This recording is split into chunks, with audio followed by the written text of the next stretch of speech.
Organisation में या फिर इन जनरल पब्लिक को पीपल को एम्प्लॉय को मोटिवेट करने के लिए डिफरेंट मेथड का यूज किया जाता है। तो वो जो डिफरेंट मेथड जिसका यूज करके जो है एम्प्लॉय को या फिर किसी पर्सन को मोटिवेट किया जाता है कि वो कोई काम करे, उसी को हम कहते हैं इंसेंटिव्स। इंसेंटिव्स का मतलब होता है प्रेरक, यानी कि ऐसा कुछ जो किसी को प्रेरणा दे कुछ करने का। तो something that encourage someone to do something is known as incentive. Incentive means all measure which are use to motivate people to improve performance, यानी कि वो सारी चीजें जिसका इस्तेमाल जो है किसी पर्सन को एम्प्लॉय को मोटिवेट करने के लिए यूज किया जाता है, उसी को हम इंसेंटिव्स कहते हैं। तो ये इंसेंटिव्स जो है इनको दो कैटेगरी में डिवाइड किया जा सकता है। एक है फाइनेंशियल इंसेंटिव्स, यानी कि जहां पर मॉनेटरी टर्म्स जो इन्वॉल्व होता है, और वहीं पर दूसरा है नॉन फाइनेंशियल इंसेंटिव, यानी कि यहाँ पर पैसा या फिर मनी के फॉर्म में तो नहीं दिया जाता, लेकिन कुछ और ऐसी चीजें दी जाती हैं जिससे कि एम्प्लॉय उससे मोटिवेट होता है। क्लियर? तो सबसे पहले हम बात कर ले फाइनेंशियल इंसेंटिव्स को। तो फाइनेंशियल इंसेंटिव्स नाम से क्लियर है कि यहाँ पर पैसे का यूज करके जो है, मनी का यूज करके जो है एम्प्लॉय को मोटिवेट किया जाता है। Refers to incentives which are in direct monetary form और मेजरेबल इन मॉनेटरी टर्म, यानी कि वो सभी इंसेंटिव्स जो कि मॉनेटरी फॉर्म में होते हैं या फिर जिसको मॉनेटरी टर्म्स में मेजर किया जा सकता है, उसको हम फाइनेंशियल इंसेंटिव्स कहते हैं। And they serve to motivate people for better performance. और ये एक इंपॉर्टेंट जो है मेथड है, इंपॉर्टेंट टेक्निक है, जिसका इस्तेमाल करके एम्प्लॉय को मोटिवेट किया जा सकता है अच्छे परफॉर्मेंस के लिए, बेटर परफॉर्मेंस के लिए। क्लियर? आज के इकोनॉमिक सिस्टम में हम देखें तो पैसा जो है एक बहुत इंपॉर्टेंट मींस है जिसका इस्तेमाल जो है किसी को जज करने के लिए किया जाता है। चाहे आपको अपनी फिजिकल नीड्स पूरी करनी हो तो उसके लिए पैसे की रिक्वायरमेंट होती है, वहीं पर अगर आपको अपने सोसाइटी में एक सोशल पोजीशन या फिर सोशल पावर गेन करना है तो उसके लिए भी पैसा बहुत जरूरी है। जिसके पास ज़्यादा पैसा होता है उसके पास ज़्यादा रिकॉग्निशन होती है सोसाइटी में, अच्छा पोजीशन होता है, पावर होता है, और उसकी फिजिकल नीड्स भी जो है वो पूरी होती है, जो डिफरेंट बेसिक नीड्स हैं वो भी पूरी होती हैं। तो फाइनेंशियल इंसेंटिव्स बहुत इंपॉर्टेंट फैक्टर होता है किसी भी पर्सन को मोटिवेट करने के लिए। तो कौन कौन से वो मेथड्स हैं जिसका यूज किया जाता है फाइनेंशियल इंसेंटिव्स में? क्लियर? तो सबसे पहले पे एंड अलाउंस। भाई जिस भी ऑर्गेनाइजेशन में अच्छा पे मिल रहा होगा, अच्छा अलाउंस मिल रहा होगा, वहां पर उस ऑर्गेनाइजेशन को एम्प्लॉय ज्वाइन करना चाहेगा और एम्प्लॉय जो है वहां पर अच्छा परफॉर्म करेगा, जिससे कि उसकी जॉब हमेशा बनी रहे, क्योंकि अच्छा पे, अच्छा अलाउंस है। पे यानी कि जो सैलरी हो गई, और अलाउंसेज यानी टीए डीए ये सब। क्लियर? इसी तरीके से productivity linked wage incentives, bonus, profit sharing, co partnership, stock option, retirement benefit, perquisites, ये डिफरेंट फाइनेंशियल इंसेंटिव्स हैं जिनका यूज जो है एम्प्लॉय को मोटिवेट करने के लिए किया जाता है। तो पे एंड अलाउंसेस जो कि हमने बताया, इट इंक्लूड्स बेसिक पे, डियरनेस अलाउंस, अदर अलाउंसेस। तो जॉब में आप देखते हो कि बेसिक पे इतना होता है कि 50,000 60,000 है, उसके अलावा महंगाई भत्ता, उसके अलावा जो है वहां पर ट्रैवलिंग अलाउंस दिया जाता है। तो अलग अलग टाइप के अलाउंस, मेडिकल अलाउंसेस वहां पर दिए जाते हैं। तो ये जिस भी जॉब में होगा और जितना ज्यादा होगा उतना ज्यादा एम्प्लॉय जो है मोटिवेट होगा उस अपनी टास्क को परफॉर्म करने, अपनी जॉब को परफॉर्म करने के लिए। तो salary consist of regular increment in the pay every year and enhancement of allowances from time to time. तो ऐसे ऑर्गेनाइजेशन जहां पर जो है सैलरी हर साल बढ़े, और जो है जो अलाउंसेस हैं, डीएनएस अलाउंस और जो है ट्रैवलिंग अलाउंस, मेडिकल अलाउंस, वो भी जो है टाइम टू टाइम इंक्रीज हो, तो इससे एम्प्लॉय जो होता है क्या होता है, मोटिवेट होता है, क्योंकि वो अच्छा परफॉर्म करेगा तो उसकी सैलरी इंक्रीज होगी, उसके अलाउंसेस इंक्रीज होंगे। तो इस चक्कर में जो है वो क्या करता है, अच्छा परफॉर्म करता है, बेस्ट परफॉर्मेंस देता है। तो इसके जरिए एम्प्लॉय को मोटिवेट किया जा सकता है कि अगर आपने अच्छा परफॉर्मेंस दिया तो आपकी सैलरी जो है 10% से 15% से इंक्रीज करेगी, आपके अलाउंसेस इंक्रीज कर जाएंगे। क्लियर? इसी तरीके से जो दूसरा मेथड है that is productivity linked wage incentives. नाम से क्लियर है कि जो जितना परफॉर्मेंस देगा, जो जितना परफॉर्म करेगा, उसको उतना जो है यहां पर उसकी वेज को बढ़ा दिया जाएगा। Linking payment of wages to increase in productivity at individual और ग्रुप लेवल, यानी कि चाहे वो इंडिविजुअल वर्क कर रहा हो चाहे ग्रुप में वर्क कर रहा हो, अगर किसी ग्रुप की परफॉर्मेंस अच्छी होगी तो उस ग्रुप में जितने भी लोग होंगे उनको जो है एक्स्ट्रा वेजेस दिया जाएगा। इसी तरीके से कोई पर्सन है वो ज्यादा काम कर रहा है तो उसको एक्स्ट्रा वेज, यानी कि 500 पर डे देना था उसको 1000 पर डे दे देंगे। तो प्रोडक्टिविटी लिंक्ड वेज इंसेंटिव, यहां पर जितनी ज्यादा प्रोडक्टिविटी होगी उसके हिसाब से जो है उसको ज्यादा पैसा मिलेगा। भाई किसी ने नॉर्मल वर्किंग डे में काम किया और वो ओवर टाइम करा तो ओवर टाइम के लिए यहां पर एक्स्ट्रा पेमेंट दे दिया जाता है। ये फाइनेंशियल इंसेंटिव्स हो गया कि जो ओवर टाइम करेगा उसको जो है एक्स्ट्रा बेनिफिट मिलेगा। क्लियर? इसी तरीके से है बोनस। बोनस जैसा कि आप जानते हो दिवाली बोनस हो गया, ईयरली बोनस हो गया। तो यहां पर सैलरी और वेजेस के अलावा जो एक्स्ट्रा पेमेंट दे दिया जाता है, कंपनी को बहुत सारा फायदा हुआ, बहुत सारा किसी ईयर में जो है बहुत सारा प्रॉफिट हुआ, तो कंपनी क्या करती है, एम्प्लॉयज को बोनस दे देती है। तो बोनस जो है एक्स्ट्रा बेनिफिट हो गया, offered over and above the salary and wages. तो अगर ऑर्गेनाइजेशन में बोनस दिए जा रहे हैं, तो एम्प्लॉय के अंदर एक चीज कहीं ना कहीं मोटिवेशन रहता है कि अच्छा परफॉर्म करेंगे तो ऑर्गेनाइजेशन प्रॉफिट अर्न करेगी, ऑर्गेनाइजेशन प्रॉफिट अर्न करेगी तो एम्प्लॉय को बोनस मिलेगा। क्लियर? तो ये बोनस से वो मोटिवेट होते हैं। इसी तरीके से जो नेक्स्ट फाइनेंशियल इंसेंटिव टेक्निक है दैट इज प्रॉफिट शेयरिंग। तो प्रॉफिट शेयरिंग नाम से क्लियर है कि यहाँ पर क्या होता है कि कुछ ऑर्गेनाइजेशन ऐसी होती हैं जो कि स्मॉल लेवल पर होती हैं, तो वो अपने प्रॉफिट का हिस्सा एम्प्लॉय के साथ शेयर करती हैं। तो जब जो ऑर्गेनाइजेशन है वो एम्प्लॉय के साथ प्रॉफिट शेयर करेगी तो एम्प्लॉय खुद मोटिवेट होगा अच्छा परफॉर्म करने के लिए, अपनी परफॉर्मेंस को इंप्रूव करेगा, क्योंकि उसको पता है कि वो जितना अच्छा परफॉर्म करेगा ऑर्गेनाइजेशन उतना अच्छा परफॉर्म करेगी, ऑर्गेनाइजेशन और ज्यादा प्रॉफिट करेगी, अर्न करेगी, तो प्रॉफिट का हिस्सा भी एम्प्लॉय को मिलेगा। Provide a share to employee in the profit of the organization. This serves to motivate the employee to improve their performance and contribute to increase in profit. तो employ खुद चाहेगा कि कंपनी की प्रॉफिट इंक्रीज हो, क्योंकि company की profit increase होगी तो जितना प्रॉफिट इंक्रीज होगा उतना ज्यादा उसको हिस्सा मिलेगा प्रॉफिट में। क्लियर? तो इससे एम्प्लॉय मोटिवेट होता है, अच्छा परफॉर्मेंस देता है, अपनी परफॉर्मेंस को और इंप्रूव भी करता है। इसी तरीके से नेक्स्ट ऑप्शन है को पार्टनरशिप और स्टॉक ऑप्शन। को पार्टनरशिप नाम से क्लियर है कि यहाँ पर क्या हो रहा है कि यहाँ पर प्रॉफिट में हिस्सा ना देकर यहाँ पर कंपनी जो है एम्प्लॉय को शेयर दे देती है। तो शेयर दे देती है यानी कि एक तरीके से एम्प्लॉय को मालिक बना देती है। Employees are offered company shares at a set price which is lower than market price. यहां पर क्या होता है कि जो शेयर का प्राइस मार्केट में है उससे कम प्राइस में जो है, उससे कम प्राइस में एम्प्लॉय को जो है वहां पर शेयर्स दे दिए जाते हैं। क्लियर? तो जो अच्छा परफॉर्म करेगा उसको जो है मार्केट से कम प्राइस पे कंपनी का शेयर दे दिया जाएगा। तो अब कंपनी का शेयर उसके पास है यानी कि वो कंपनी का एक तरीके का मालिक है, तो ओनरशिप वाली फीलिंग उसके अंदर आती है। The allotment of shares create a feeling of ownership to the employee and makes them to contribute for the growth of the organisation.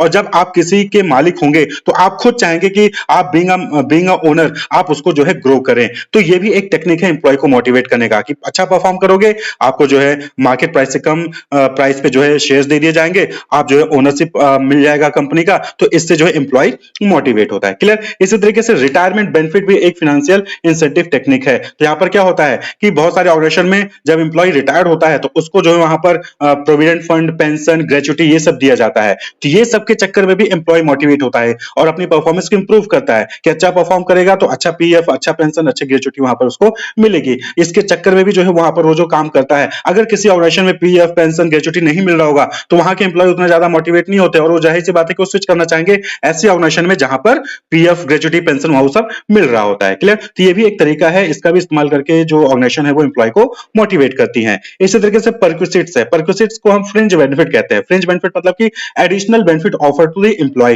यानी कि इन सब के अलावा जो एडिशनल बेनिफिट एम्प्लॉय को दिया जाता है उसको हम परक्विसिट या फिर फ्रिंज बेनिफिट कहते हैं। जैसे कि कार अलाउंस दे दिया गया, यानी कि बहुत सारी ऑर्गेनाइजेशन होती हैं जो कि एम्प्लॉय को आने जाने के लिए, मैनेजर्स को आने जाने के लिए कार जो है कंपनी की तरफ से प्रोवाइड कर देती हैं। जो है फ्लैट ऑफर कर दिया कि रहने के लिए आपको रेंट पे जाना नहीं चाहिए, ऑर्गेनाइजेशन की तरफ से आपको जो है फ्लैट मिलेगा, या फिर वहां पर मेडिकल एड मिल रहा है, एजुकेशन बच्चों की पढ़ाई के लिए जो है फ्री एजुकेशन जो है वो कंपनी प्रोवाइड कर रही है। तो इस तरीके से जो वहां पर फ्रिंज बेनिफिट, एक्स्ट्रा बेनिफिट जो है वो कंपनी जो है एम्प्लॉय को प्रोवाइड करती है। तो इसके जरिए क्या होता है, these measures help to provide motivation to the employee and manager. जब किसी एम्प्लॉय या फिर मैनेजर के पास कार मिल रहा है, घर भी मिल जा रहा है, मेडिकल फैसिलिटी मिल जा रही है, बच्चों की पढ़ाई का सर्विस वहां पर फ्री में मिल जा रहा है, तो ऐसे में क्या होगा, ऐसे में एम्प्लॉय मोटिवेट होगा और वो उस ऑर्गेनाइजेशन में काम करना चाहेगा, अपनी परफॉर्मेंस को और ज्यादा इंप्रूव करना चाहता है। क्लियर? तो ये बात हो गई फाइनेंशियल इंसेंटिव्स की। क्या क्या चीजें यहां देखी आपने फाइनेंशियल इंसेंटिव्स में? Pay and allowance, productivity linked wage incentives, bonus, profit sharing, co partnership या फिर स्टॉक ऑप्शन भी कहते हैं उसको, रिटायरमेंट बेनिफिट, परक्विसिट। यानी कि एक तो जब कोई एम्प्लॉय कंपनी में ज्वाइन करता है तो उसकी सैलरी कितनी दी जा रही है, उसको क्या टीएडीए मिल रहा है, ये ठीक है। उसके बाद वो परफॉर्मेंस अच्छा कर रहा है या फिर ज्यादा सेल लाया किसी बार तो उसको एक्स्ट्रा पैसा मिल रहा है कि नहीं मिल रहा है, ओवर टाइम कर रहा है तो उसको एक्स्ट्रा पैसा मिल रहा है कि नहीं मिल रहा है, bonus, yearly bonus, Diwali bonus वो कंपनी को मिल रहा है, जो कंपनी की तरफ से दिया जा रहा है कि नहीं दिया जा रहा है, प्रॉफिट में कोई हिस्सा दिया जा रहा है कि नहीं दिया जा रहा है, क्या एम्प्लॉय को जो है कंपनी के शेयर्स जो है मार्केट प्राइस से कम प्राइस में दिए जाते हैं कि नहीं जाते हैं, रिटायरमेंट पे क्या बेनिफिट्स अवेलेबल हैं, फ्रिंज बेनिफिट्स क्या दिए जा रहे हैं एम्प्लॉय को। तो इन सब के जरिए जो है एम्प्लॉय को मोटिवेट किया जाता है। अब जो नेक्स्ट टेक्निक है एम्प्लॉय को मोटिवेट करने का, that is non financial incentive. तो बहुत बार क्या होता है कि एम्प्लॉय को पैसे की रिक्वायरमेंट नहीं होती, उसको रिकॉग्निशन चाहिए होता है सोसाइटी में, वो अपने नाम के लिए जो है वो काम करता है, उसको साइकोलॉजिकल और इमोशनल सेटिस्फैक्शन चाहिए होता है। तो साइकोलॉजिकल और इमोशनल सेटिस्फैक्शन जो है वो पैसे से नहीं आती है, वहां कब आती है कि आपका जो है सोसाइटी में, आपका ऑर्गेनाइजेशन में एक जो है वहां पर पावर हो, एक पदवी हो, इमेज हो, पोजीशन हो, तो उससे जो है ये सेटिस्फेक्शन मिलता है। तो ऐसे केस में नॉन फाइनेंशियल इंसेंटिव्स का इस्तेमाल किया जाता है एम्प्लॉय को मोटिवेट करने के लिए। It emphasis is to provide psychological and emotional satisfaction rather than money driven satisfaction. तो यहाँ पर पैसे की बजाय इमोशनल और साइकोलॉजिकल सेटिस्फेक्शन प्रोवाइड करके जो है एम्प्लॉय को मोटिवेट किया जाता है। तो इसमें क्या क्या चीजें होती हैं? Status, organizational climate, career advancement opportunity, job enrichment, employee recognition program, job security, employee participation, employee empowerment। जैसे कि अगर कोई इंडिविजुअल है वो ऑर्गेनाइजेशन में प्रमोशन उसको मिलता है तो उसको साइकोलॉजिकली जो है वहां पर जो है सेटिस्फेक्शन मिलता है कि जो है मॉनेटरी टर्म जो सैलरी है वो तो इंक्रीज करेगी, लेकिन इसके साथ साथ अब जो है उसका स्टेटस इंक्रीज हो जाएगा। अभी तक वो जो है मैनेजर लेवल था, अब वो रीजनल मैनेजर हो जाएगा, जीएम हो जाएगा, सीईओ हो जाएगा। तो इस तरीके से क्या होता है कि वहां पर उसकी अथॉरिटी इंक्रीज होती है, उसके जॉब में जो चैलेंजेस है वो इंक्रीज होगी। अब जो है हायर पोजीशन पे होगा, उसके अंदर और ज्यादा सबऑर्डिनेट्स होंगे। तो ये जो है कहीं ना कहीं एक साइकोलॉजिकल या फिर इमोशनल सेटिस्फेक्शन जो एम्प्लॉय को प्रोवाइड करता है। तो इसको पाने के लिए भी जो है एम्प्लॉय मोटिवेट होता है और बेस्ट परफॉर्मेंस देने की वहां पर जो है कोशिश करता है। क्लियर? तो यहां पर बात करें स्टेटस की, तो status means ranking of position in the organisation. तो अलग अलग ऑर्गेनाइजेशन में अलग अलग रैंक होते हैं। जैसे कि स्कूल्स कॉलेजेस में देखिए तो टीचर, टीचर से ऊपर जो है वहां पर हेड ऑफ डिपार्टमेंट, उससे ऊपर जो है डायरेक्टर, उनसे ऊपर जो है पूरे जो मैनेजर होते हैं कॉलेज के ऑर्गेनाइजेशन के वो हो गए, रजिस्ट्रार ऑफिस हो गए, अकाउंटेंट हो गए। तो अलग अलग पोजीशंस होती हैं ऑर्गेनाइजेशन में। तो जितना ज़्यादा ऊपर पोजीशन होगा उतनी ज़्यादा उसकी पावर होगी, अथॉरिटी होगी और सैलरी होगी। तो एम्प्लॉय मोटिवेट होता है हायर पोजीशन को पाने के लिए। तो अगर ऑर्गेनाइजेशन में जो है हायर पोजीशन पे एम्प्लॉय को मोटिवेट किया, प्रमोट किया जाता है, तो ऐसे में जो है एम्प्लॉय मोटिवेट होता है और वो कोशिश करेगा अच्छा परफॉर्म करने के लिए, जिससे कि उसको हायर पोजीशन ऑर्गेनाइजेशन में मिले। तो psychological, social and esteem need of an individual are satisfied by status given to their job। तो जो साइकोलॉजिकल, सोशल और एस्टीम जो मैस्लो नीड हायरार्की थ्योरी में सोशल एस्टीम नीड है वो किससे पूरी होगी? वो पैसे से नहीं, वो बल्कि उसका स्टेटस क्या है जॉब पे ऑर्गेनाइजेशन में, उससे जो है वो फुलफिल होती है। तो स्टेटस इंपॉर्टेंट है। तो यहाँ पर फाइनेंशियल बेनिफिट नहीं है बल्कि पोजीशन, यहाँ पर प्रमोशन की बात हो रही है कि प्रमोट कर दिया जा रहा है, ऐसी पोजीशन पे रखा जा रहा है जिससे कि उसको एक स्टेटस मिल रहा है सोसाइटी में। क्लियर? ऑर्गेनाइजेशनल क्लाइमेट यानी कि ऑर्गेनाइजेशन में वर्किंग एनवायरनमेंट कैसा है, इंडिविजुअल ऑटोनॉमी है कि नहीं है, रिवॉर्ड को लेकर ओरिएंटेशन कैसा है जो है ऑर्गेनाइजेशन का, वो रिस्क टेकिंग है कि नहीं है उस ऑर्गेनाइजेशन में। तो बहुत लोग ऐसे एम्प्लॉय होते हैं जिनको रिस्क लेना पसंद है, जिनको क्रिएटिविटी पसंद होती है। क्लियर?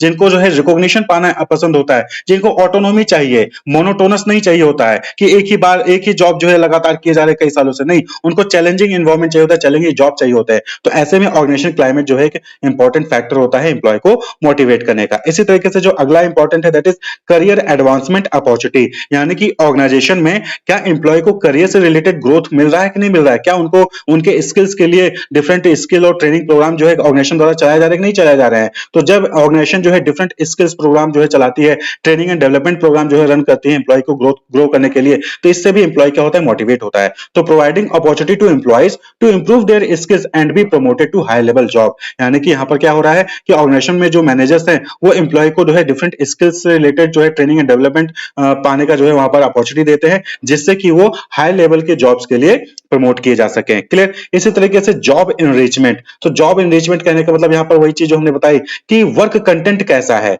यहाँ पर जॉब का वर्क कंटेंट कैसा है, जिस ऐसा जॉब होना चाहिए जिसके लिए हाई लेवल का नॉलेज चाहिए, स्किल्स चाहिए। तो इससे क्या होता है कि इससे ज्यादा ऑटोनॉमी मिलती है और रिस्पॉन्सिबिलिटी वाली फीलिंग आती है। तो जो एम्प्लॉय है वो साइकोलॉजिकली और इमोशनली सेटिस्फाई होता है। अब जो है एक ही पर्सन को एक टाइप का जॉब 10 साल से 11 साल से जो है कई साल से लगातार किया जा रहा है तो वो बोर हो जाता है, तो कहीं ना कहीं उसकी परफॉर्मेंस धीरे धीरे धीरे धीरे पुअर हो जाती है, कम होती जाती है। तो जॉब एनरिचमेंट होना जरूरी है, चैलेंजिंग जॉब होना जरूरी है, ढेर सारी रिस्पॉन्सिबिलिटीज, अलग अलग जो है क्रिएटिविटी वाली जॉब वहां पर होना चाहिए। And it provide the opportunity for personal growth and meaningful work experience. तो इससे क्या होता है कि पर्सनल ग्रोथ यानी कि जो एम्प्लॉय का पर्सनल ग्रोथ है वो भी होगा और उसका जो है एक अच्छा एक्सपीरियंस बनेगा। If jobs are enriched and made interesting, the job itself become a source of motivation to the individual। यानी कि अगर जॉब जो है चैलेंजिंग होगा, इंटरेस्टिंग होगा, तो एम्प्लॉय खुद जो है उसके लिए मेहनत करेगा उस जॉब को परफॉर्म करने के लिए। क्लियर? तो जॉब एनरिचमेंट। इसी तरीके से नेक्स्ट है एम्प्लॉय रिकॉग्निशन प्रोग्राम। तो यहां पर नाम से क्लियर है कि ऑर्गेनाइजेशन में एम्प्लॉय को रिकॉग्निशन मिलता है कि नहीं मिलता है। अब किसी एम्प्लॉय ने अच्छा परफॉर्म किया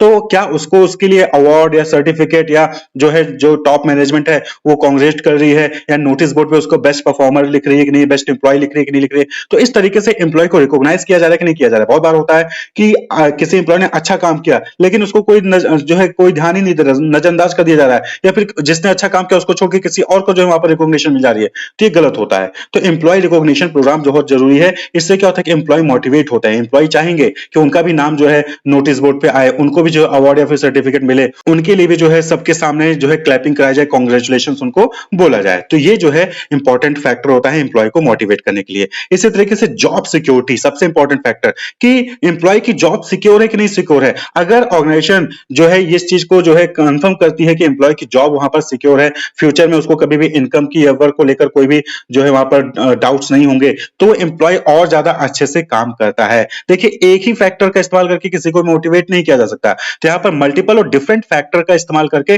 डिफरेंट टेक्निक का इस्तेमाल करके जो है एम्प्लॉय को मोटिवेट करना होगा। ये कहो कि सिर्फ जॉब सिक्योरिटी दे दिया तो जो है एम्प्लॉय अच्छा परफॉर्म करेगा, नहीं। जॉब सिक्योरिटी के साथ साथ अदर टेक्निक का भी, अदर मेजर्स का भी जो है इस्तेमाल करना होता है एम्प्लॉय को मोटिवेट करने के लिए। जॉब सिक्योरिटी का मतलब क्या हो गया, stability about future income and work so that do not feel worried on these aspect and work with greater zeal. जब इंसान को, एम्प्लॉय को जो है अपनी जॉब, अपने करियर को लेकर जो है टेंशन में रहेगा कि आगे चल के क्या होगा, आगे इनकम क्या होगी, तो इससे क्या होगा कि एम्प्लॉय उतना अच्छा परफॉर्म नहीं कर पाता है, फुल कॉन्फिडेंस के साथ काम नहीं कर पाता है। तो अगर जॉब सिक्योरिटी वहां पर एम्प्लॉय को दी जाएगी तो एम्प्लॉय जो है वो मोटिवेट होगा और ग्रेटर जील के साथ जो है अच्छा काम परफॉर्म करेगा। इसी तरीके से एम्प्लॉय पार्टिसिपेशन, यानी कि यहां पर क्या होता है कि जो मैनेजमेंट में एम्प्लॉय को पार्टिसिपेट किया जा रहा है कि नहीं किया जा रहा है डिफरेंट डिसीजन मेकिंग में, यानी कि ऑर्गेनाइजेशन में जो भी डिफरेंट इश्यूज है, डिफरेंट जो एक्टिविटीज है, उसमें एम्प्लॉय का सजेशन लिया जाता है कि नहीं लिया जाता है। अगर एम्प्लॉय को पार्टिसिपेट करवाया जाएगा, एम्प्लॉय को डिफरेंट डिसीजन मेकिंग में पार्टिसिपेट करवाया जाएगा, तो एम्प्लॉय के अंदर जो है एक फीलिंग आएगी कि वो ऑर्गेनाइजेशन से जुड़ा हुआ है और वो रिस्पॉन्सिबिलिटी के साथ और अच्छे से परफॉर्म करेगा। डिफरेंट कमिटी बनाकर, वर्क कमिटी, कैंटीन कमिटी, ये सब बनाकर जो है वहां पर एम्प्लॉय को पार्टिसिपेट करवाया जाता है मैनेजमेंट की वर्किंग में। क्लियर? तो एम्प्लॉय पार्टिसिपेशन बहुत जरूरी है। एम्प्लॉय को लगना चाहिए ना कि वो ऑर्गेनाइजेशन का पार्ट है। अगर एम्प्लॉय को लगेगा नहीं कि ऑर्गेनाइजेशन का पार्ट है, तो कहीं ना कहीं वो उतना ज्यादा इंथुसियास्ट होकर काम को नहीं परफॉर्म करेगा। इसी तरीके से एम्प्लॉय एम्पावरमेंट, एम्प्लॉय एम्पावरमेंट मतलब का क्या हो गया कि क्या जो लोअर लेवल के एम्प्लॉय हैं उनको ऑटोनॉमी मिलती है, उनको जो है पावर दिया जाता है किसी काम को परफॉर्म करने के लिए। अब सपोज करिए कि कोई अचानक से इमरजेंसी सिचुएशन आ गई, तो वहां पर क्या लोअर लेवल के जो एम्प्लॉय हैं वो क्या कुछ डिसाइड कर सकते कि नहीं कर सकते? अगर उनको ऑटोनॉमी होगी, उनको पावर मिलेगा, तो वो उनके अंदर जो है एक कॉन्फिडेंस आएगा, उनको लगेगा कि हाँ उनका जॉब इंपॉर्टेंट है और वो जो है मोटिवेट होंगे उस जॉब को परफॉर्म करने के लिए। क्लियर? तो एम्प्लॉय एम्पावरमेंट बहुत जरूरी है, यानी कि एम्प्लॉय को वहां पर पावर दीजिए, ऑटोनॉमी वहां पर देना जरूरी है। क्लियर? तो ये जो है कुछ जो है नॉन फाइनेंशियल इंसेंटिव है जिसका इस्तेमाल करके एम्प्लॉय को मोटिवेट किया जाता है। तो status, organisation climate, career advancement opportunity, job enrichment, employee recognition programme, job security, employee participation, employee empowerment. Wish you all the best, keep watching.